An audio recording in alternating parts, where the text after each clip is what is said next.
제가 이렇게 말씀을 드릴 때 원가름 지사님이 계실 때하고 안 계실 때하고 확연한 차이를 느끼는데 참 감사합니다.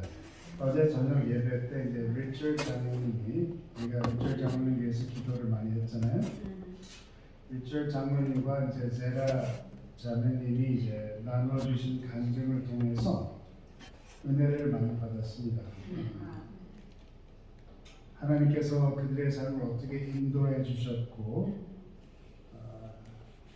그리고 그 결과가 어떻게 되든지 주님 안에서 평안을 누릴 수 있었다는 그 고백에 참 우리 모두에게 귀한 믿음의 증거가 되지 않았나 생각이 됩니다. 아멘.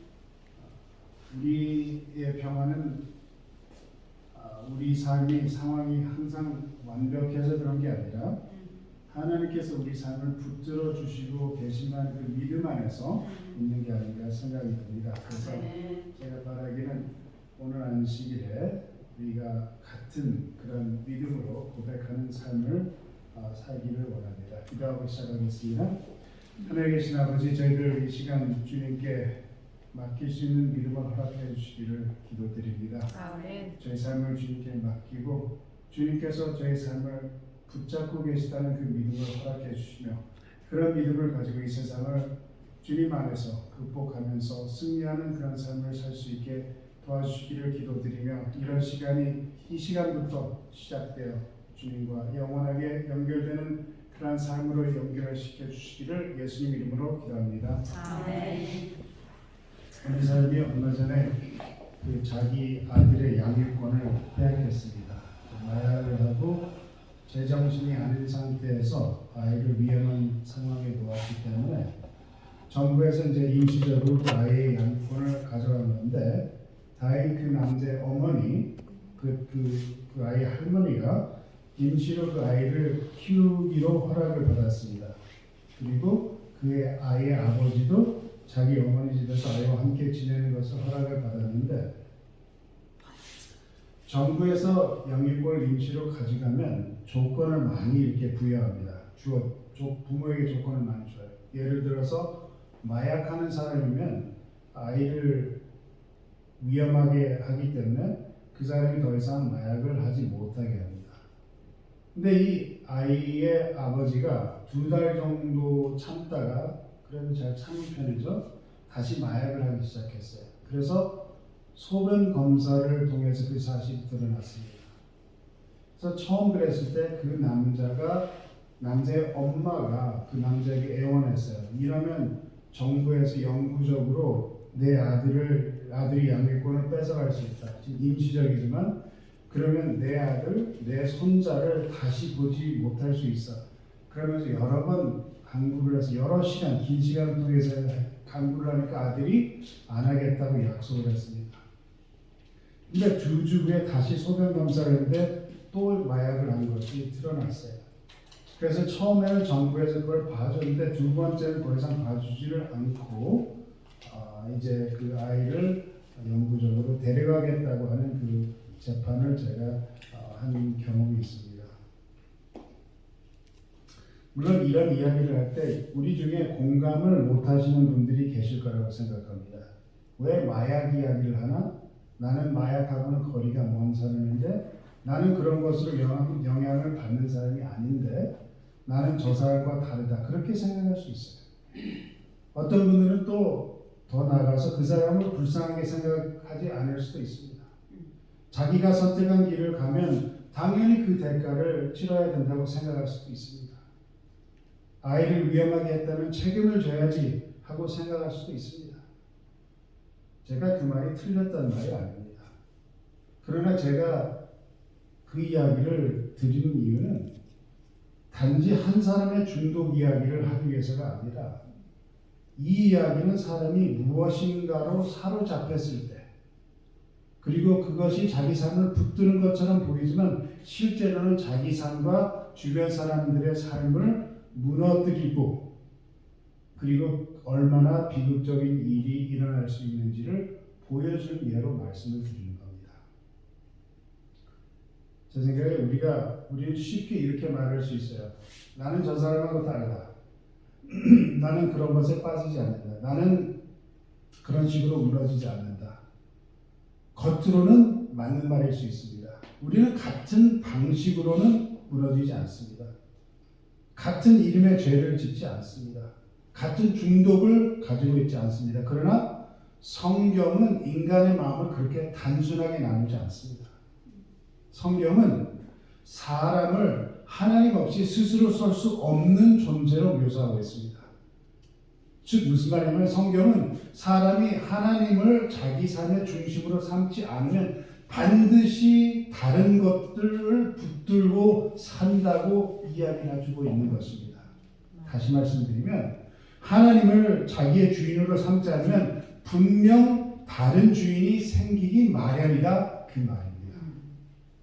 그래서 어떤 사람은 마약을 찾습니다. 어떤 사람은 술을 찾습니다. 그래서 어떤 사람은 분노에 젖어 삽니다.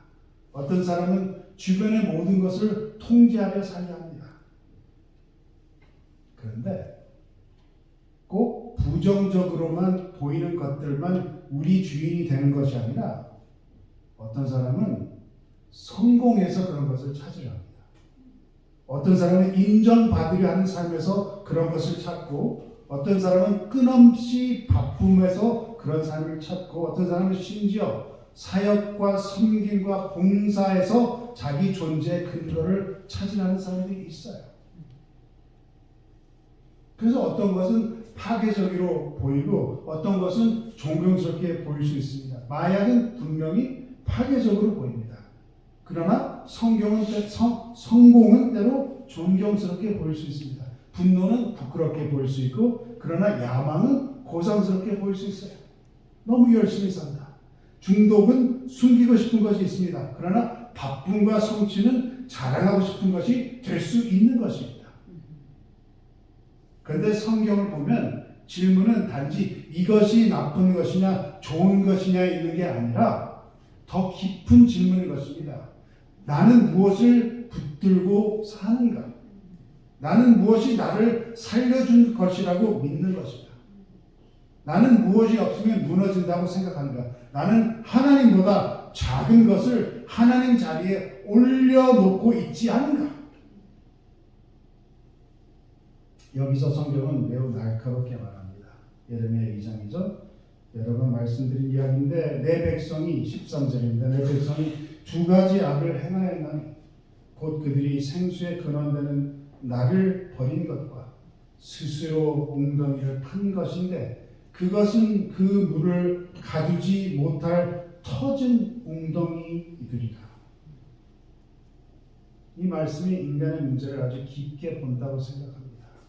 하나님은 인간의 문제를 단지 너희가 공허하다라고만 말하지 않으시고 하나님은 더 깊게 말씀하시기를 너희가 생수의 근원되는 나를 버렸다. 그리고 스스로 웅덩이를 팠다. 그런데 그 웅덩이는 물을 가두지 못한 터진 웅덩이다. 이것이 인간의 비극입니다.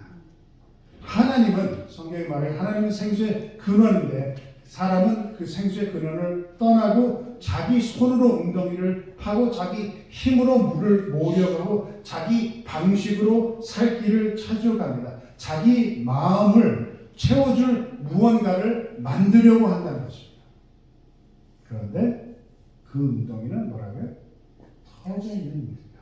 물을 담을 수 없고 잠시는 담기는 것처럼 보이지만 잠시는 괜찮은 것처럼 보이지만 잠시는 나를 살려줄 것처럼 보이지만 결국 새어나간다는 것입니다.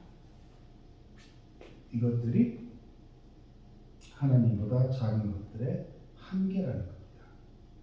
성공도 하나님이 아니고 인정도 관계도 통제도 쾌락도 안정도 사역도 섬김도 하나님이 아니라는 것입니다.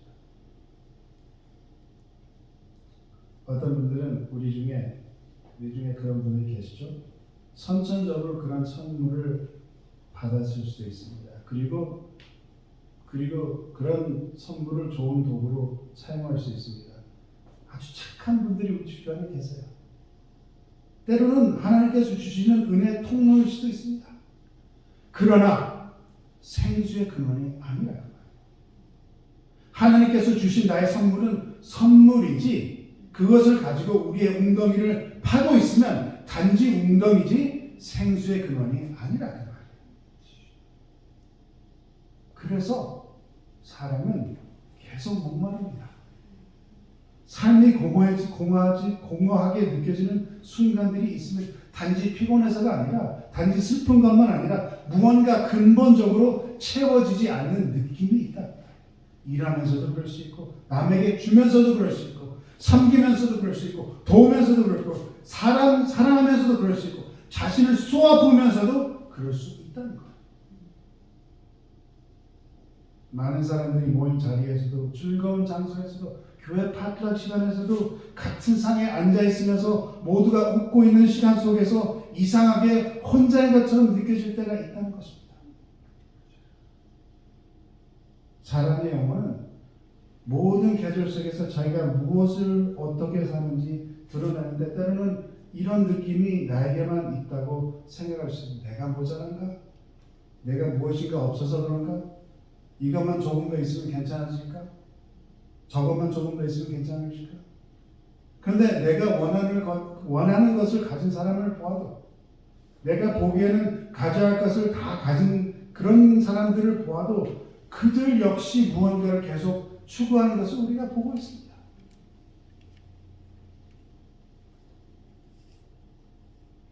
제가 보기에 어쩌면 인간의 문제는 단지 무언가가 부족하다는 것이 아니라 하나님보다 작은 것을 붙들고 그것이 나를 살려줄 것이라고 믿는 데 있지 않나 생각이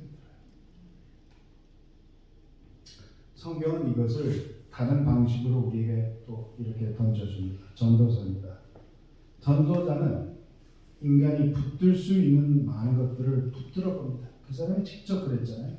지혜도 붙들어 보고 쾌락도 붙들어 보고 일도 붙들어 보고 성취도 붙들어 보고 부도 붙들어 보고 위대함도 붙들어 봅니다. 그러나 하나님보다 작은 것들에게 궁극적인 무게를 실었을 때 그의 결론은 어떤 결론이었어요? 우리가 잘 아는 구절이죠. 헛되고 헛되다.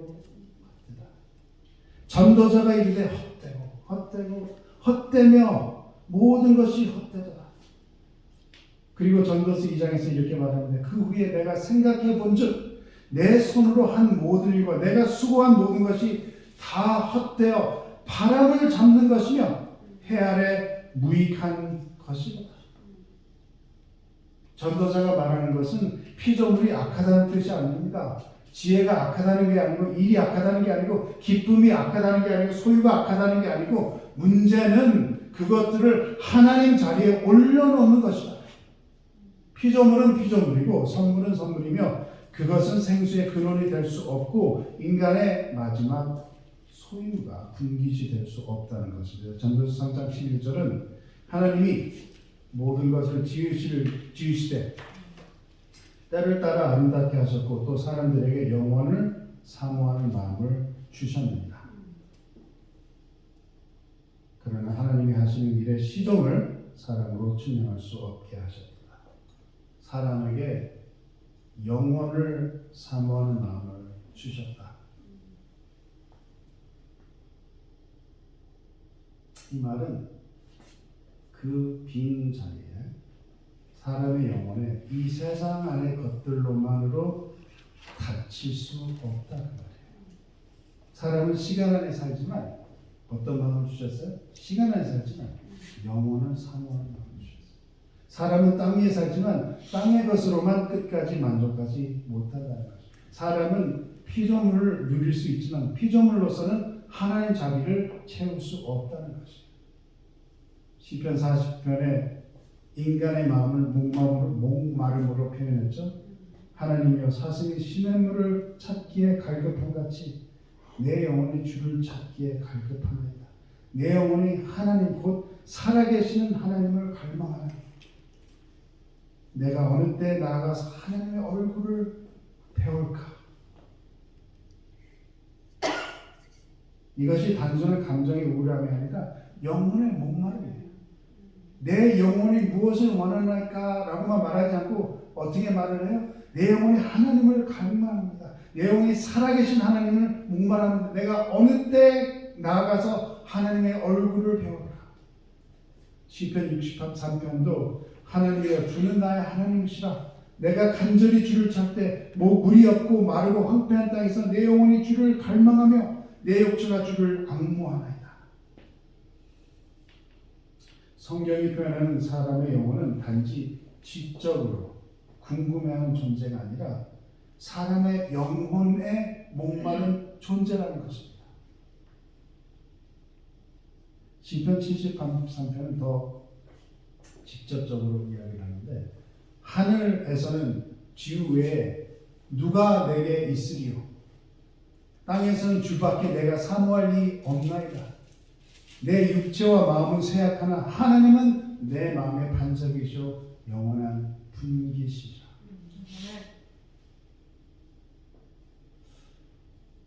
여기서 이제 이거를 제가 잠깐 보고 싶은데 내 육체와 마음은 쇠약하나 이런 표현이 나오지만 여기서 또 하나님이 나의 분기시라는 말을 보면은 이게 대조되는 말이 아닌가 생각이 될 수 있어요. 나의 쇠약함을 표현하는 그 말은 하나님의 나의 분기시라는 것 보면은 그러면 하나님의 나의 분기시는 항상 강해야 되지 않나 그런 생각이 드는데 제가 보기에 성경을 봐서 사람들을 보면 항상 강하다는 뜻은 아니라고 생각해요. 항상 내 마음이 결코 흔들리지 않는다 그 뜻은 아니라는 것 같아요. 내 삶이 언제나 안정적이라는 뜻이 아닌 것 같아요. 그래서 시편 기자가 내 육체와 마음이 쇠약합니다 표현하지 않나 생각이 들어요. 그런데 내 육체와 마음을 의지하는 게 아니라 하나님은 내 마음의 반석이시요 영원한 분기시십니다. 그런 고백이 진실된 고백이 아닌가 생각이 듭니다.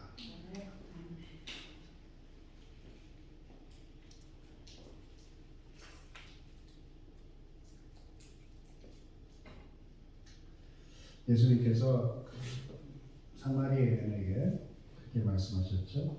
예수께서 대답하여 이르시되 이 물을 마시는 자마다 다시 목마르려니와 내가 주는 물을 마시는 자는 영원히 목마르지 아니하리니 내가 주는 물은 그 속에서 영생하도록 솟아나는 샘물이 되리라. 그리고 예수님께서 말씀하신 믿는 자의 배에서 뭐가 나온다고요? 생수가 나온다. 우리가 아는 게 그거예요. 그죠? 보통 물은 다시 목마르게 합니다. 세상의 잔들도 그렇습니다. 성공도 다시 그렇고 인정도 다시 그렇고 제가 읽은 기사 중에 제가 읽지는 않았어요. 제가 그 사람을 너무 싫어요. 죄송합니다. 제가 이렇게 색깔을 드러내는 걸 집사에 안 좋아하는데 저는 일론 머스크라는 사람이 너무 싫어요. 그 사람이 그 회사에다가 뭐를 승인을 받으면 $1 trillion 페이아웃 받기로 결정합니다. 제가 봐서 이 사람의 욕심이 얼마나 큰 건지. 그렇다고 해서 저를 비교해 제가 만약 그 자리에 있으면 내 욕심이 그 사람보다 더 작았을까? 세상의 잔들은 그런 것 같아요. 성공도 다시 목마르게 하고 인정도 다시 목마르게 하고 쾌락도 다시 목마르게 하고 우리가 알잖아요. 통제도 다시 목마르게 쾌락을 겪은 다음에 우리가 아무리 깊은 자리에 가서 집으로 돌아갈 때 우리가 빈 마음이 있을 때가 있잖아요. 사역도 그래요. 섬김도 그래요. 이것이 내 영혼의 마지막 체험이 되려고 하면 결국 다시 목마르게 한다 그 말이에요. 제가 설교를 잘했다는 칭찬을 받은 후에 집에 갈 때 제 마음이 텅 비어있을 때가 있습니다. 왜? 제가 설교하는 내용과 제 삶이 같지가 않기 때문에 제가 위선자를 느낄 때가 있다 그 말이에요. 그러나 예수님은 생수를 주십니다. 그리고 여기에 중요한 것은 그 성경의 중심은 우리가 이해해야 될 진리는 이것입니다. 예수님은 단지 우리에게 무엇인가를 주신 분이 아니라는 거예요. 더 좋게, 더 좋은 삶, 더 윤리적인 삶, 더 강직한 삶, 더 확고한 믿음, 보통 그리스도를 믿는 사람들이 이런 표현을 많이 합니다. 좋아지는 것, 향상하는 것. 그러나 성경은 분명히 우리에게 얘기합니다. 예수님은 단지 우리에게 무엇인가를 주시는 분이 아니라는 것이에요. 무엇을 주세요? 예수님은 자기 자신을 주신다는 거예요. 요한복음 6장에서 예수님이 이렇게 말씀하십니다. 예수께서 이르시되 나는 생명의 떡이니 내게 오는 자는 결코 줄이지 아니할 터이니 나를 믿는 자는 영원히 목마르지 아니하리라. 예수님은 단지 떡을 주시는 분이 아니라 자신이 생명의 떡이라는 거예요. 단지 생수를 주시는 분이 아니라 자신이 생명의 근원이시라는 거예요. 그래서 다윗은 시편 16편에 이 모든 목마름과 추구의 믿음의 고백을 주는데 이렇게 이야기해요. 여호와는 나의 산업과 나의 잔의 소득이시니 나의 분깃을 지키시니라. 분깃, 내가 의지하는 목, 내가 살아가는 목, 내가 붙들고 사는 잔, 내가 마시는, 나를 살리고 내 영혼을 채우는 것. 그러므로 다윗은 단지 하나님께서 내게 좋은 것을 주셨다라고 말하는 게 아니라 하나님이 내가 살아갈 몫이다. 하나님이 내 영혼이 마실 잔이다. 하나님이 주시는 것들이 아니라 하나님 자신이 나의 분깃이다. 이게 시편 16편의 핵심이며 성경의 핵심이며 예수님께서 직접 주시는 복음의 핵심이라는 것입니다.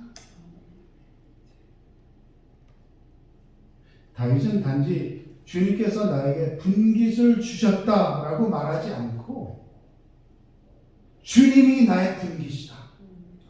단지 주님께서 나에게 잔을 주셨다 말하지 않고 주님이 나의 잔이시다. 여기서 우리는 그리스도의 삶에 대해서 다시 생각해야 된다고 생각합니다. 우리는 신앙을 가지고 여전히 이렇게 생각할 수 있습니다. 하나님을 믿으면 내가 더 나은 사람이 될 것이야. 하나님을 믿으면 내 삶이 더 좋아질 것이야. 하나님을 믿으면 내가 더 안정되고 더 성공하고 더 인정받고 더 쓸모있는 사람이 되고 내가 영생을 받고. 물론 하나님은 우리를 변화시키십니다. 우리 삶을 새롭게 해주시고 우리를 거룩하게 하시고 우리를 사랑해 주시고 우리를 섬기게 하시고 우리를 죄에서 돌이키게 하시고 무너진 삶을 회복시키기도 하십니다. 그러나 그리스도인의 목적은 단순히 더 좋은, 더 나은 나가 되는 게 아니라 복음의 중심은 자기 개선이 아니라 복음의 중심은 내가 조금 더 나은 버전의 내가 돼서 내 빈자리를 채우는 것이 아니라 복음의 중심은 하나님께서 그리스도 안에서 자기 자신을 우리에게 주신다는 것입니다. 아멘. 우리는 하나님을 이용해서 더 나은 삶을 얻으려는 것이 아니라 때로는 우리가 그렇게 해요. 우리의 기도를 생각해 보세요.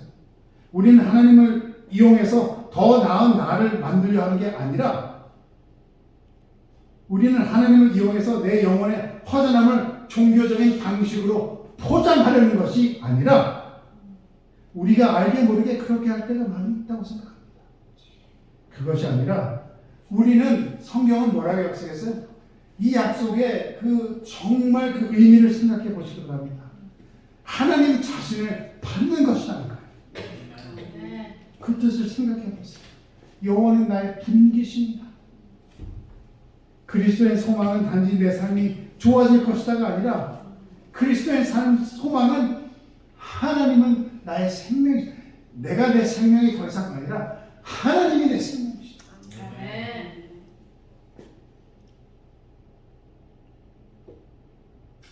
그래서 그리스도의 소망은 단지 내가 괜찮은 사람이 될 것이지 하늘나라를 위해서 준비하는 사람이 될 것이다. 그게 아니라 그리스도의 소망은 그리스도 안에서 하나님을 자기 자신의 십자가에 매달리셔 나를 자기 백성으로 받으시면서 하나님 자신을 나에게 주셨다는 거예요. 전적으로. 그래서 요한복음 1장은 이렇게 말씀했어요. 영접하는 자, 곧 그 이름을 믿는 자들에게는 하나님의 자녀가 되는 권세를 주셨으니 우리가 무엇을 영접합니까? 좋은 삶을 영접합니까? 좋은 감정을 영접하는 겁니까? 더 나은 미래를 영접하는 겁니까? 성경은 우리가 그리스도를 영접한다는 거예요. 골로새서 2장도 말합니다. 그러므로 너희가 그리스도 예수를 주로 받았으니 그 안에서 행하라. 우리는 그리스도 예수를 주로 받았습니다. 그러므로 신앙은 단지 내 인생에 도움이 되는 무언가를 받는 게 아니라 신앙은 주님 자신을 받는 것이죠. 단지 주님으로부터 오는 것을 받는 것이 아니라 주님 자신을 받는 것이죠. 그리스도 안에서 하나님은 우리에게 그분의 선물들만 주시는 것이 아니라 그분 자신을 주신다는 것이에요. 아멘.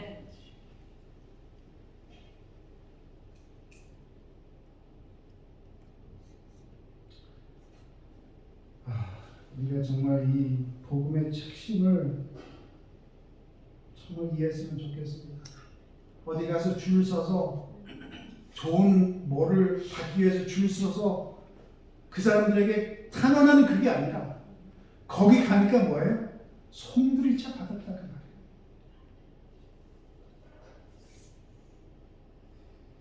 영혼은 단지 하나님으로부터 축복을 받도록 지음받은 존재가 아니라 영혼은 뭐예요? 하나님을 받도록 지음받았다 그 말이에요. 단지 잔을 주신 분이 아니라 자신이 그 잔이에요. 유산을 주신 분이 아니라 그분 자신이 유산이에요. 선물을 가장 깊은 유산은 하나님께서 내 손에 놓아주시는 게 아니라 하나님께서 내 영혼을 그분 자신을 내 영혼에 그분 자신을 주신다. 그래서 시편 16편은 우리에게 이렇게 말하는 거예요. 나의 야망이 나의 체험을 주는 게 아니라 나의 성공이 체험을 주는 게 아니라 인정이나 통제나 쾌락이나 섬김조차나 내 개선도 더 나은 삶도 그런 게 나의 체험을 주는 게 아니라 주님은 나의 분기시죠. 아멘. 내 공함은 내게 끝까지 남는 것이 아니라 내 외로움은 나의 마지막 몫이 아니라 내 성공도 실패도 섬김도 나의 상처도 나를 최종적으로 붙드는 것이 아니라 주님이 나의 분기, 주님이 나의 잔, 주님의 나의 몫을 붙들고 계셔.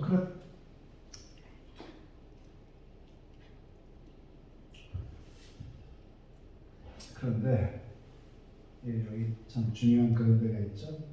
그렇다면 왜 나는 아직 목마른가?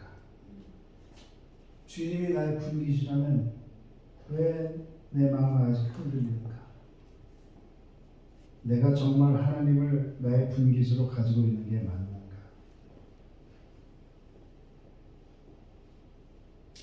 이게 믿음이라고 생각해요. 믿음은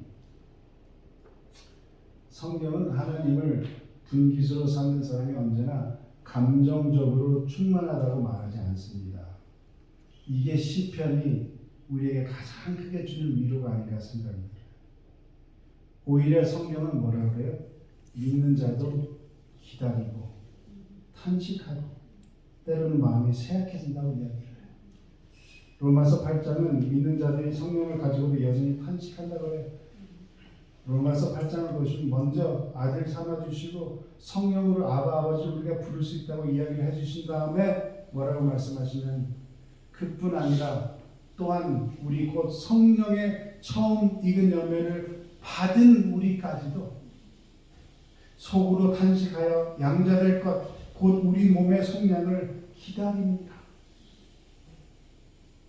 우리가 소망으로 구원을 얻었음에 보이는 소망이 소망이 아니니 보는 것을 누가 바라리요? 만일 우리가 보지 못하는 것을 바라면 참음으로 기다릴지라.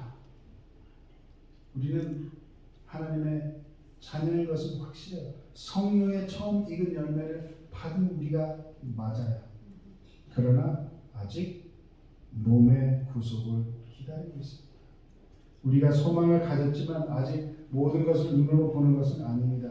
하나님이 나의 분기시라는 것은 내 마음이 결코 쇠약해지지 않는다는 뜻이 아니에요. 그러나 믿음은 내 마음이 쇠약해질 때도 하나님은 여전히 나의 분깃으로 남아 계신다는 그 뜻을 가진 그 확실한 마음이 그게 믿음이라는 거예요. 아멘. 그 아픔은 내가 아무것도 없다는 것을 증명하는 것이 아니라 그 아픔은 내가 하나님을 위해 지음받았다는 것을 증명할지도 모른다 그 말이에요. 우리가 그렇게 공허함을 느낄 때 그 시간에 우리는 좌절하고 내 믿음은 왜 이런가 그게 아니라 더욱더 하나님을 찾아가면서 하나님 안에서 내 목마름이 하나님이 없다는 증거가 아니라 내 목마름은 하나님께서 나에게 그분을 더 참되게 갈망하도록 가르치시는 자리일 수 있다는 것입니다. 그래서 그리고 시편 이에서 나의 분깃을 지키시나이다 하는 그 말씀이 너무 참 감사한 게 내가 지킬 필요가 없다. 이것이 확신입니다. 나의 확신은 언제나 내 충만함을 느낀다는 게 아니라 나의 확신은 내가 내 자신을 붙들 수 있다는 것이 아니라 나의 확신은 내 상황이 안정적이라는 게 아니라 나의 확신은 내 감정이 강하다는 것이 아니라 나의 확신은 나의 몫을 하나님께서 붙들고 계시다는 거예요. 그래서 나는 내가 언제나 충만함을 느끼기 때문에 하나님이 나의 분기심을 아는 게 아니라 하나님이 나의 몫을 붙드시고 계시기 때문에 하나님이 나의 분기심을 안다는 겁니다.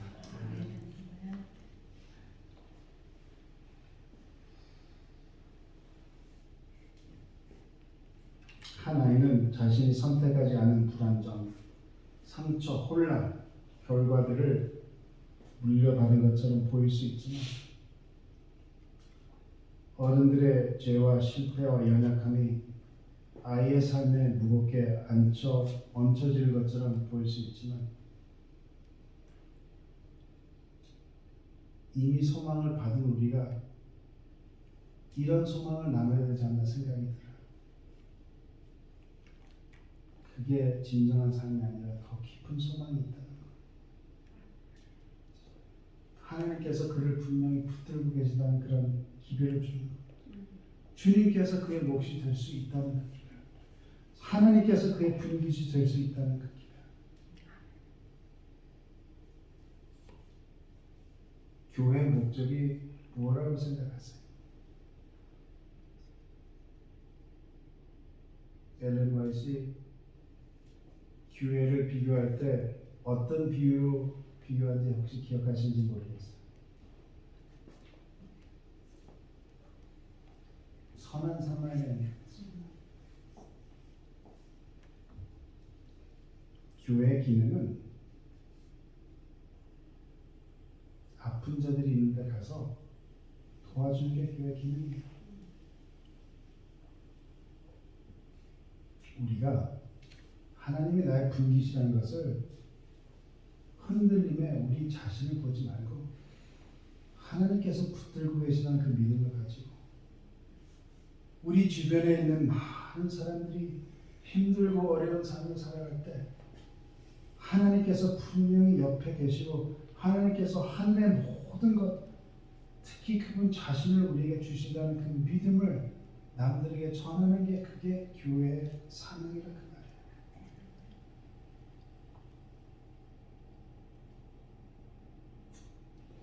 제가 생각할 때 물론 우리 마음이 흔들릴 때 이런 기도를 하는 게 좋지 않나 생각이 들어요. 제가 요즘 시편을 계속 보면서 그런 생각이 듭니다. 현실을 느끼는 기도, 흔들리고 쇠약함을 가지고 가는 기도. 주님이 나의 상황을 몰라서가 아니라 기도는 내가 가진 것 중에서 충만하고 차분하고 믿음 있는 부분만 하나님께 가져가는 자리가 아니라 기도는 내 안에 배고픈 부분도 목마른 부분도 흔들리는 부분도 하나님께 가지고 나가야 되지 않나 생각이 들어요. 내 안에서 아직 채워지지 않는다는 느낌이 있을 때 그 마음을 가지고 하나님께 나아가면 그때 바로 그때 하나님을 받는 우리 심령이 가난할 때 애통하고 슬퍼할 때 하나님께서 멀리 두어야 할 부분이 아니라 오히려 그것이 하나님께 가장 가져가야 할 시간이 아닌가 생각이 듭니다. 그래서 저는 요즘 이런 기도를 합니다. 주님은 나의 분기시지만 제가 충만함을 느끼지 못하고 있습니다. 나의 생명이시지만 제가 목마름을 느끼고 있습니다. 나의 몫을 붙드시고 계시지만 제가 두려움을 느끼고 있습니다. 저는 주님이 충분하심을 믿지만 제 안의 일부는 여전히 다른 것을 갈망합니다. 제가 주님 밖에서 생수를 찾지 않게 하시고 제가 터지는 웅덩이를 파지 않게 해주시고 제 빈 마음이 주님 자신을 받아들일 수 있도록 주님께서 가르쳐 주십시오. 아멘. 우리 세상은 생수의 근원을 터진 웅덩이를 파라 합니다. 그리고 어떤 웅덩이는 우리를 누리게 하고 어떤 웅덩이는 우리를 즐겁게 합니다. 어떤 웅덩이는 우리에게 힘이 있는 것처럼 느끼게 하고 어떤 웅덩이는 잠시 동안 목마름을 잊게 합니다. 그러나 그런 것들은 우리의 분깃이 될 수 없고 시편 40편은 목마름을 가지고 무엇을 해야 하는지 우리에게 가르칩니다. 내 영혼이 곧 살아계시는 하나님 곧 살아계신 하나님을 갈망하나이다. 시편 16편은 여호와는 나의 산업과 나의 잔의 소득이시니 나의 분깃을 지키시나이다. 그리고 예수님께서는 그 길을 열어주셨습니다. 그래서 제가 바라기는 분깃을 받은 우리, 이미 받은 우리, 감정으로 살지 말고 하나님께서 나의 분깃을 지켜주시다는 신뢰하는 그 믿음을 가지고 우리 주변 사람들에게 선한 사마리아인처럼 남들에게 주님의 사랑과 남들에게 주님의 기별과 남들에게 주님 자체를 전할 수 있는 우리 모두가 되기를 간절히 바랍니다. 아멘.